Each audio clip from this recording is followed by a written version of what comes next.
अल्लाहुम्मा सल्लि अला सय्यिदिना शफीना हबीबिना सनदना नबीना मौलाना मुहम्मद मुबारक वसल्लम सलातन व सलामुन अलैका या रसूलुल्लाह सल्लल्लाहु तआला अलैहि वसल्लम सलातन व सलामुन अलैका या रसूलुल्लाह सल्लल्लाहु तआला अलैहि वसल्लम सलातन व सलामुन अलैका या रसूलुल्लाह सल्लल्लाहु तआला अलैहि वसल्लम। हज़रात,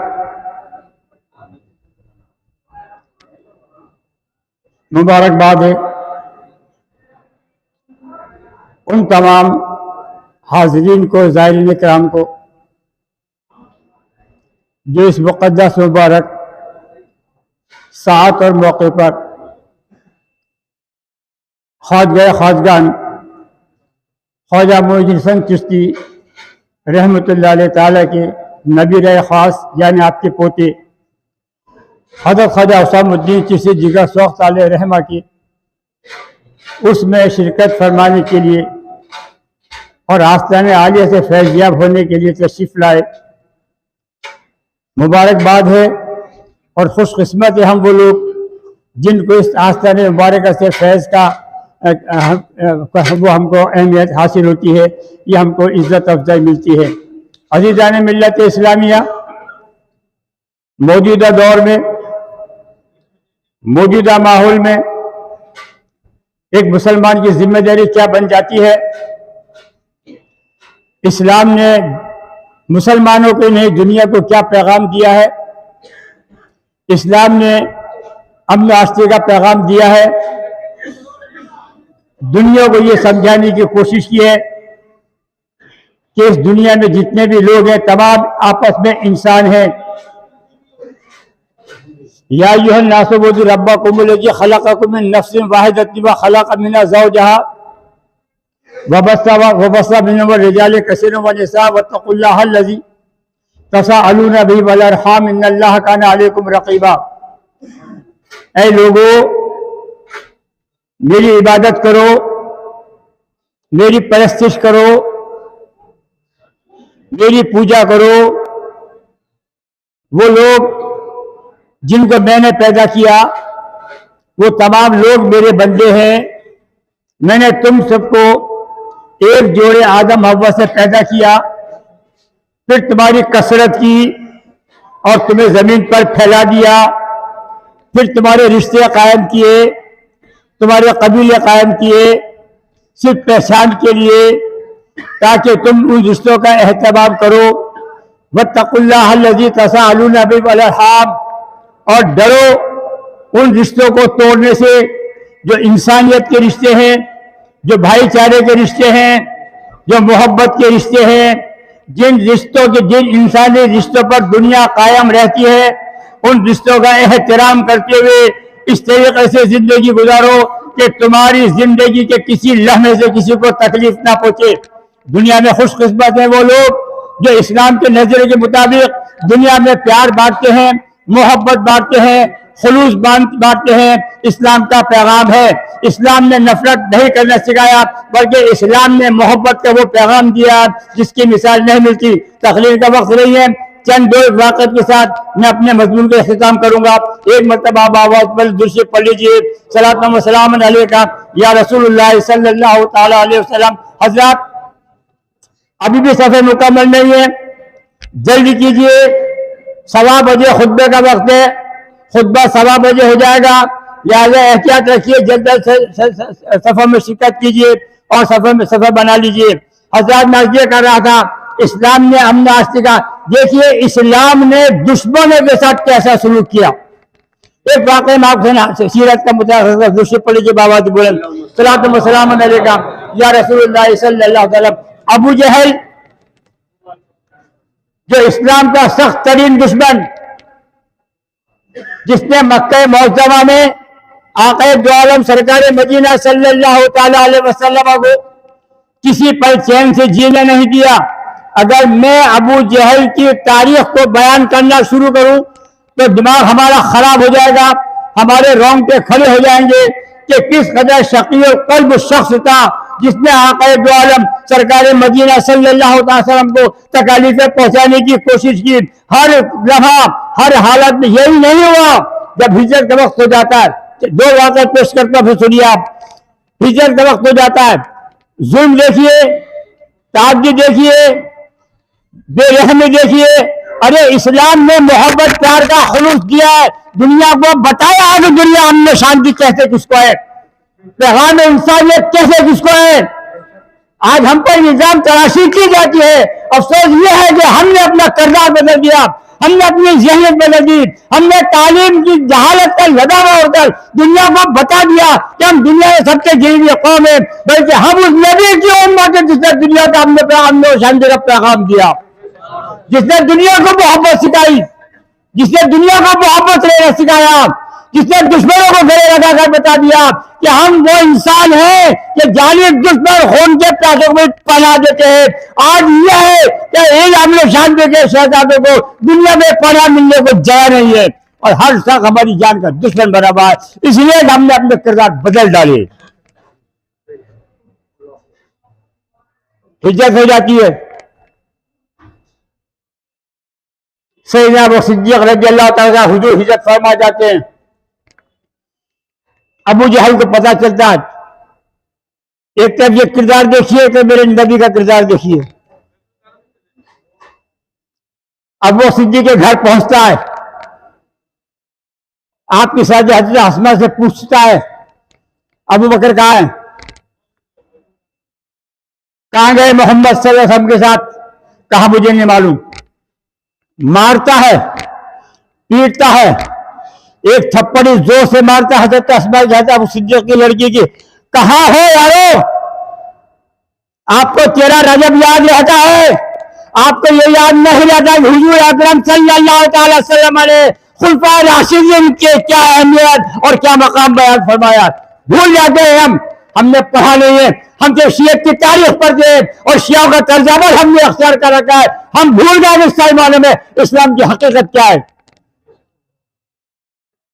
इस जोर से थप्पड़ मारता है हज़रत अस्मा के गाल पे लगता है, दीवार से टकराता है, चेहरा खूना खून हो जाता है, बेहोश होकर गिर जाती है।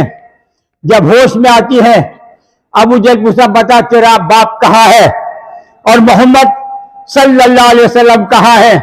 आप जवाब देती है, अरे अबू जहल खुदा की कसम, अगर मेरे जिस्म के टुकड़े टुकड़े भी कर देगा तब जो सकता है मैं मोहम्मद का राज नहीं बताऊंगी वो कहाँ है।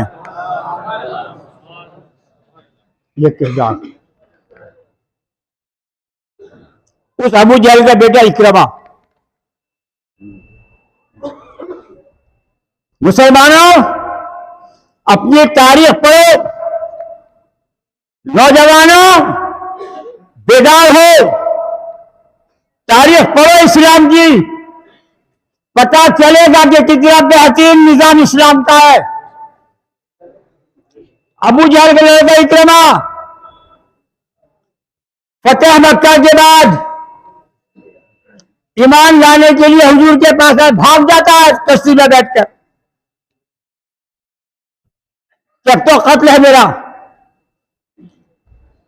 उसकी बीवी पहुंचती है, कहा मैं ईमान ले आई हूं, तुम भी चलो। कहा मोहम्मद सल्लल्लाहु अलैहि वसल्लम मुझे माफ नहीं करेंगे, इसलिए मैंने बहुत जुल्म ढाए हैं। कहा मैं अमल ले आई हूं, मैंने कह दिया कि मेरा शौहर अगर आ जाए शरण दे देना, पनाह दे देना, मैं तुम्हारे लिए पनाह मांग के आई हूं, चलिए मेरे साथ, तुम्हारा कुछ नहीं होगा। इकरमा आता, सुनिए ये किरदार उस शख्स का, ये तशरीफ लाते हैं, हुजूर बैठे हुए हैं, सामने जाते आशीर्वाद दिखाई देता है।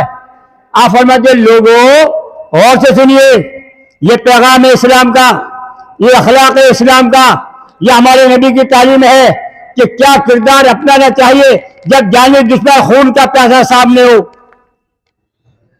ये नहीं कहा कि अगर कोई एक थप्पड़ मारे दूसरा गाल भी सामने कर दो, ये तो नहीं कहा।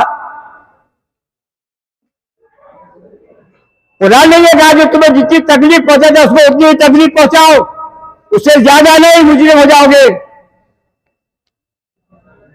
इकरमा आ रहा है, हुजूर तशरीफ फरमाए, साहबा किराम बैठे, दुश्मन का बेटा, जाने दुश्मन का बेटा, खून के प्यासे का बेटा, रिसालत का खून का प्यासा अबू जहल उसका बेटा आ रहा है, हुजूर तशरीफ फरमा है और साहबा से फरमाते, ऐ मेरे साहबा, अबू जहल का लड़का इकरमा आता है, उसके बाप का जुल्म याद मत दिलाना, गाली मत देना। मुझ जैसा होता क्या करता, मैं दरवाजे भी नहीं आने देता। मगर उस नबी की शान देखिए, गाली मत देना। अबू जहल दुनिया में जिंदा नहीं है, ये आ रहा है मेरे सामने, इसको बुरा मत कहना, इसके बाप के जुल्म याद मत दिलाना, इसके बाप को गाली मत देना, क्योंकि गाली मुर्दे को नहीं लगती है, जिंदा को गाली लगती है, बेटा उसका है। अगर तुमने इसके बाप को गाली दी, गाली इसको लगेगी।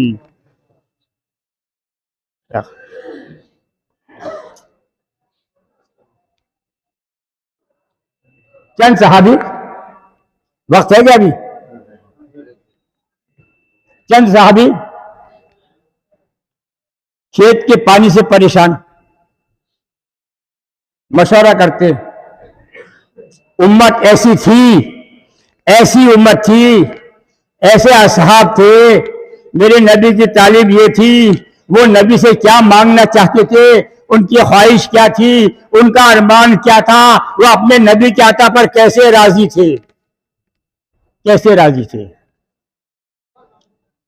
जमा हुए, कहा खेती नहीं होती है, फसल को पानी नहीं मिलता है, चले हुजूर के पास और उनसे कहे, या रसूलुल्लाह सल्लल्लाहु अलैहि वसल्लम, या किसी नहर के इंतजाम करवा दीजिए कि हमारे खेतों को पानी मिल जाए, या ऐसे कुएं का इंतजाम करवा दीजिए, हमारे खेत सरसब्ज शादाब हो जाए। ये मशवरा करके आ रहे हैं, हुजूर तशरीफ फरमा है, आप देख रहे हैं मेरे साहब आ रहे हैं। जैसे ही आए, हुजूर ने फरमाया, मांगो, आज क्या मांगो मिलेगा, मांगो मांगो, क्या मांगना है आज तुमको मिलेगा। इतना सुनना था कि अपनी ख्वाहिश लेकर आने वाले, अपनी आरज़ू लेकर आने वाले, अपनी तमन्ना लेकर आने वाले साहबा क्या मांग सकते थे, क्या मांग सकते थे? पानी मांगने आए थे, अभी सवाल नहीं किया है, नबी ने फरमा दिया, मांगो, क्या मांगते हो आज मिलेगा। सारे साहब एक तरफ जमा हो गए जो आए थे, मशवरा के लिए क्या मांगा जाए, मशवरा करते रहे। आखिर में आए, तो मांगो, क्या मांगते हो? कि अल्लाह के रसूल सल्लल्लाहु अलैहि वसल्लम, हम सोचकर कुछ और आए थे, आपने अता करना चाहा, बस इतना अता कर दीजिए कि हमारी बख्शिश हो जाए। बख्शिश का मसला सुना दीजिए। इस गज़वे में मैं वाकई भी इत्तेफाक करूंगा, टाइम नहीं है, फिर आखिर में एक बात कह दूंगा, आखिर में उसको गौर से सुन लीजिए। एक गज़वे में एक टीले पर सरकार दो आलम बैठे हुए, मेरे नबी का किरदार, मेरे नबी का किरदार। एक काला भील हबशी, बकरियां चराने वाला, बकरियां चरा रहा, वो हुजूर को देखता पास आकर, कुछ दूर खड़ा होकर। हुजूर फरमाते, आ जाओ। और कहा, मैं नहीं आऊंगा। कहा, क्यों? कहा, मैं आऊंगा, आप दूर चले जाओगे, मैं आऊंगा आपके पास, आप दूर चले जाओगे। आपने फरमाया, आ जाओ मेरे पास। कहा, नहीं, मैं आऊंगा, आप दूर चले जाएंगे। फिर आपने फरमाया, आ जाओ मेरे पास। कहा, या रसूलल्लाह, मैं आपको नहीं आ सकता, मैं मुसलमान नहीं था, ईमान नहीं लाया था, मैं आपको नहीं आ सकता, इसलिए कि दुनिया मुझसे नफरत करती है, मेरे अपने मुझसे नफरत करते हैं, मैं आपके पास आ जाऊंगा। जब मेरे अपने मुझे नहीं पसंद करते, आप मुझे कैसे पसंद करेंगे? इसलिए कि मेरे पसीने में बदबू आती है। क्या आती है? पसीने में बदबू। इस बदबू की वजह से मेरे खानदान के लोग मुझे पसंद नहीं करते, मुझे अपने पास कोई बिठाता नहीं है, आप कैसे बिठाएंगे? आपने फरमाया कि आ जाओ, नहीं आया, आप खुद उठकर उसके पास चले गए, जाके हाथ बाहर फैला दी, सीने से लगाया, वो कांप गया, पसीना आने लगा। जब पसीना लगा तो हफ्सी सोचने लगा, अब तो धक्का देके मुझे हटा ही देंगे, क्योंकि मेरे पसीने से बदबू आती है। जिस पेशानी पे पसीना रहा था, मेरे सरकार ने उसी पेशानी को बौसा दे डाला। नफरत करना इस्लाम ने सिखाया? नफरत आज बांटी जा रही है। इस्लाम ने मोहब्बत सिखाई है। जैसे आदमी की पेशानी को बसा दिया, वो फौरन करे वाले अल्लाह के रसूल मुझे नहीं मालूम था कि आपका अखलाक इतना बेहतर है, आपका किरदार इतना बुलंद है, आपका कैरेक्टर इतना बुलंद है, बस मुझे इस्लाम में दाखिल कर लीजिए। उस नबी के चाहने वाले, उस नबी के मानने वाले हैं। आखिर में एक पैगाम सुन लीजिए, दूसरे पढ़ लीजिए।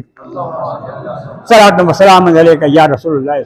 ये जो कुछ हमको मिला कुरान से मिला, एक आयत का खुलासा करूंगा, उस बात तकरीब में खत्म कर दूंगा, क्योंकि वक्त शायद होने वाला है, 5 मिनट बाकी है।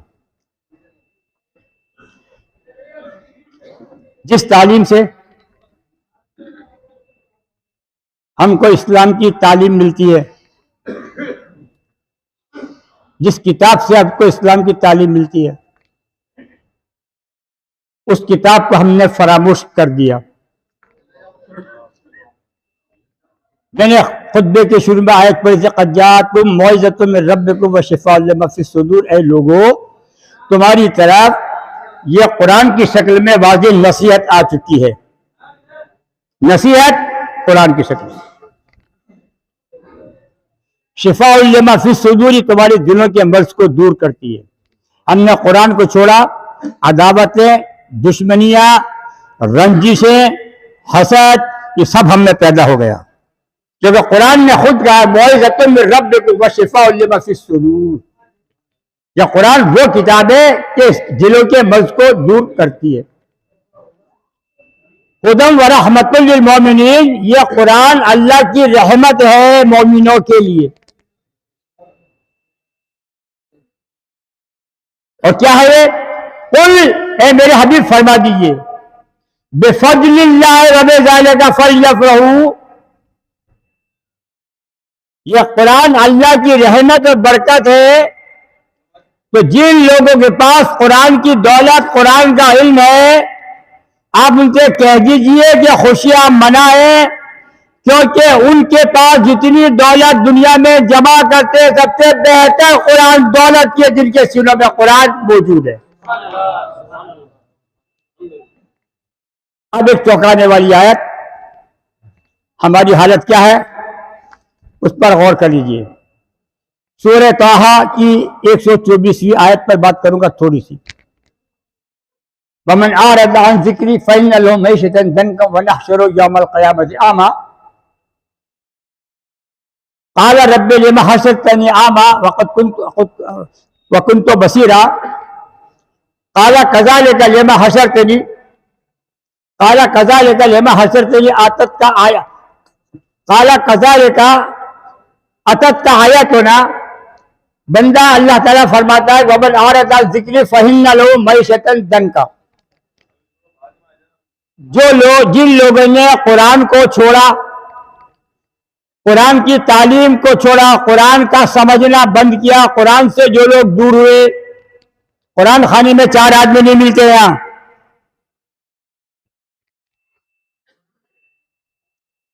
हुकूमत करने वाले बहुत है भाई साहब, बुरा मत मानना, इस्लाम पर चलने वाले नहीं है। हम पर जो हुकूमत की जाती है हम जानते हैं।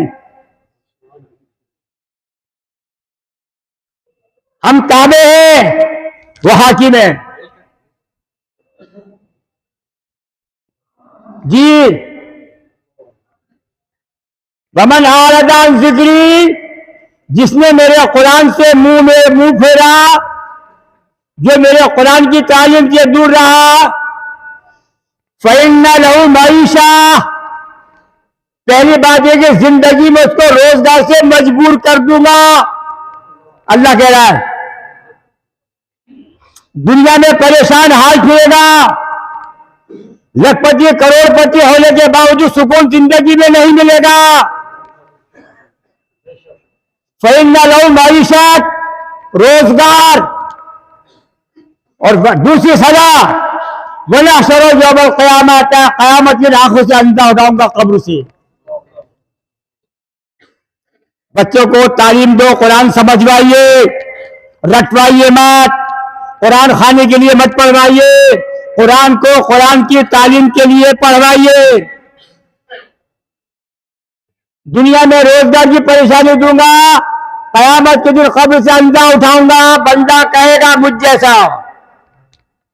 आला रब्बे लेना हसर चली आमा, ऐ मेरे रब मुझे अंधा क्यों उठाया। वक़्त कुन तो बसीरा, मैं तो दुनिया की बहारें देखता था। दुनिया में पहाड़ मैंने देखे, झरने मैंने देखे, बागात मैंने देखे, बहारें मैंने देखी, सावन बरस से मैंने देखे, किलकारियां करके परिंदे देखे, दहाड़ते हुए शेर देखे, इंसानी रेले देखे, दुनिया की सारी नुमाइशें दुनिया में देखे। मेरे रब ये क्या हुआ, मुझे क़यामत के दिन कब्र से अंधा क्यों उठाया। रब का जवाब भी सुन लो। आला कजाले का आतत का आया तो ना, मेरी आयतें तेरे घर तक चलकर आई थी, मेरा कुरान तेरे घर तक चलकर आया था। फनसी कहा तो अपनी दुनिया में मस्त रहा, तो अपने ऐश में मस्त रहा, तो दौलत के नशे में मस्त रहा, तो कारोबार में मस्त रहा। कभी पलट कर मेरे कुरान की तरफ देखा नहीं, जिस कुरान को मैंने अपने नबी के सीने अज़हर पर नाजिल किया। कुरान का नुज़ूल देखा किसी ने? नाजिल तो देखा? कौन था गारे हिरा में? कौन था गारे हिरा में? किसको पता कुरान नाजिल हुआ? हाय हाय हाय हाय, दूसरे पढ़ लीजिए, जाते गिरा पर सलाम अलैकुम। खत्म करूंगा मैं तकरीर अपनी, मजमून वक्त बहुत कम वक्त मिला मुझे, वरना मैं कुछ और बयान करता, मगर जो मुख्तसर है उसको नसीहत करके लिए गिरह बांध के जाइए। जो मिल गया आज बहुत कम है, ख्वाजा हुसैनुद्दीन के सत्ते में जो मिल गया उसको बांध के ले जाइए। यही पैगाम है शास्त्र का, यही फैजान है। हज़रत सोहेल कस्तरी रहमतुल्लाह अलैह ताला के पास एक मुश्रिक पड़ोसी था जी, ये मेरी बात सुनिए, वो तो सफों की बात कर रहे हैं। मुश्रिक पास में रहता था एक, उसका तरीका कार था। सोहेल कस्तरी रहमतुल्लाह अल्लाह के वली थे, उनके पास जाके घर के दरवाजे में कचरा डाल दिया करता था। आप कचरा साफ करके रख दिया करते थे, हटा दिया करते थे। जब आपका वक्त आखिर आया, जब मौत का वक्त आया, आपने अपने लोगों से कहा मेरे पड़ोसी को बुला दो। किसको बुला दो? वो मुश्रिक पड़ोसी जो कचरा डालता था तासुब से, नफरत से, उसको बुला दो। वो पड़ोसी आया, बैठा, कहा आपने मुझे क्यों याद किया? मैं तो आपका सबसे बुरा चाहने वाला हूं, मैं तो आपका हासिद हूं, मैं तो आपसे रंजिश रखता हूं, इस्लाम की वजह से मुझे तो आपसे नफरत है। फिर आपने मुझे क्यों बुलाया? कहा मैंने इसलिए बुलाया कि मेरा आखिर वक्त है, ये तेरा मेरा मामला था, तूने कचरा डाला, मैंने सब किया, बर्दाश्त किया, हटा दिया, तुझे औलंबा दी कि शिकायत नहीं दी, मेरा आखिर वक्त है, अब मेरी औलाद का मामला है, मैं नहीं चाहता कि मेरे बाद फिर तू ये हरकत करे और मेरी औलाद से उसका जवाब की तरफ से तुझे उसकी मेरी औलाद का जवाब मिले, यानी जो तू करे उसका जवाब मेरी औलाद दे। मैं नहीं चाहता कि ये इल्जाम मेरी औलाद से मेरे सर क़यामत में आ जाए। ये अल्लाह वाली। मेरे दोस्तों, वक्त, जमाना, हालात, दौर बड़ा खतरनाक है, पूरा आशुब दौर है। इसमें हमारे सब्र ज़ब्त का जितना इम्तहान है, उतना ही हमारे दिली तौर पर मजबूत होने का वक्त भी है। कुरान से, दीन से ताल्लुक पैदा कीजिए, नमाजों की पाबंदी कीजिए, अपने बच्चों को तालीम दीजिए। मेरे जहन बात में कहता जाऊंगा, हम आज इस मजमे में कौन ऐसा जो कहता है मैं गरीब हूं? कोई एक बता दे, हाथ करा कर मैं गरीब हूं, एक आदमी बता दे। आज वो आदमी भी गरीब नहीं जो एक वक्त की रोटी खाता, उसको भी गरीब नहीं कह सकते। इसलिए नहीं कह सकते कि उसकी लड़की के लड़के की शादी हो तो उसका खर्च देखिए आप, वो लोगों की नकल में कैसे कैसे बड़े बड़े अखराजात करता है। फैशन के लिए पैसा हमारे पास, खानों दावतों के लिए पैसा हमारे पास, घूमने फिरने के लिए पैसा हमारे पास, मौज मस्ती के लिए पैसा हमारे पास, बड़ी बड़ी दावतें करने के लिए पैसा हमारे पास, मगर औलाद के लिए पैसा नहीं है, तालीम के लिए नहीं है। हर बात तालीम के लिए नहीं है। कुरान क्या कहता है? या अय्युहल्लज़ीना आमनू इन्ना मिन अज़वाजिकुम व औलादिकुम अदुव्वुल लकुम फहज़रहुम। ऐ ईमान वालो, तुम्हारी बीवियां जिनकी तुमने तरबियत नहीं की, तुम्हारी वह औलाद जिनकी तुमने तरबियत नहीं की, ये तुम्हारे खुले हुए दुश्मन है, दोज़ख में ले जाएंगे। डरो इनसे। औलाद की तरबियत कीजिए, तालीम दिलवाइए, सही अकीदा रखिए। सही अकीदा रहेगा तो सही है, बाकी भटकाव दुनिया बहुत ज्यादा है। दुआ कीजिए कि अल्लाह तबारक व तआला आपको और मुझे अमल की तौफीक अता फरमाए। वाखिर दावाम अनिल हम्दुलिल्लाहि रब्बिल आलमीन।